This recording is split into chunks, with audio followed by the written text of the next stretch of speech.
I couldn't care less about the loss. Couldn't care less. I hope that they took a lesson from losing that we all want our kids to learn when things go down, which is be introspective, figure out how it happened. And in this case, they didn't have their eye on the ball. They had their eye on their woke activism, which has been this way for a while. But Megan Rapinoe and her imprint on the team has now really made its mark. And I'm thrilled she's gone. I feel like there's a future now for this team potentially without this woman at the helm. But how do you see it as a guy who is immersed in sports for a living? Thanks for having me on, Megan. Look, I was with my family in 2015 in Vancouver when the U.S. women's team beat Japan to win the World Cup.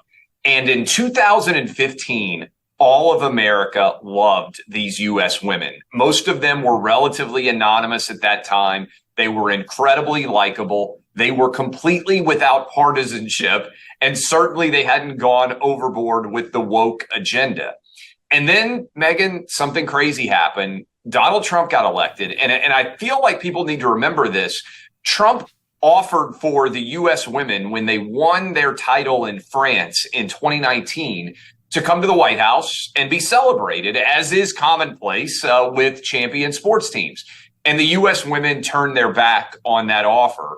And from that point forward, they allowed, I think, the woke instincts of Megan Rapinoe to direct every decision they made. They became polarizing. They became, frankly, quite unlikable.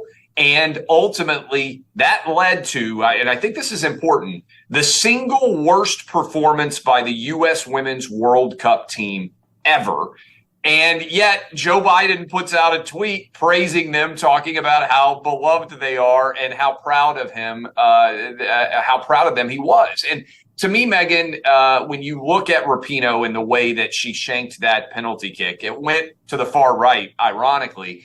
But her reaction, where she's smiling and kind of laughing. I mean, I'm sure she wasn't happy about it. I don't know what went on there, but her overall behavior is really the issue. Keep going.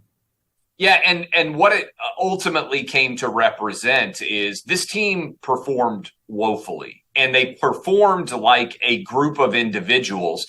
And unfortunately, I think that's what the culture was that was created in the space between 2015 when they won that first World Cup, 2019 when they repeated. And then this, again, they scored one goal, Megan, in the final 3 games that they played in the World Cup. They were atrocious. They did not live up to their individual talents. They were the overall favorite, expected to win for a 3rd straight year. And remember, they were very fortunate to even make the knockout stage. And so as a result, I saw it. I'm sure you did. The Outkick audience as a group said, we put up a poll, are you rooting for the U.S. women? You have to be really unlikable for United States sports fans to decide that they aren't rooting for the United States to win. And yet that is what the Megan Rapinoe-led U.S. women's soccer team managed to create. Now, to be fair, Megan, it's not everybody on the soccer team, right? There are a lot of people on the soccer team who disagree with Megan but let me just Rapinoe. say this. It's not everybody on the soccer team, but now we've watched them game after game. And at most, Clay, what I see is from the ones who are like phoning it in, maybe a couple put their hand over their heart. They're like, oh, same. There is not a one who is actually singing and who looks proud to be there. Not one. So get off. Get out of there. You know how many young girls would give anything to represent the United States of America on the world stage in this fashion and would be thrilled to say that they're American and they're representing our values. Screw these girls for not even phoning it in. Though even the ones who are like kind of trying are embarrassed. I'm embarrassed of them.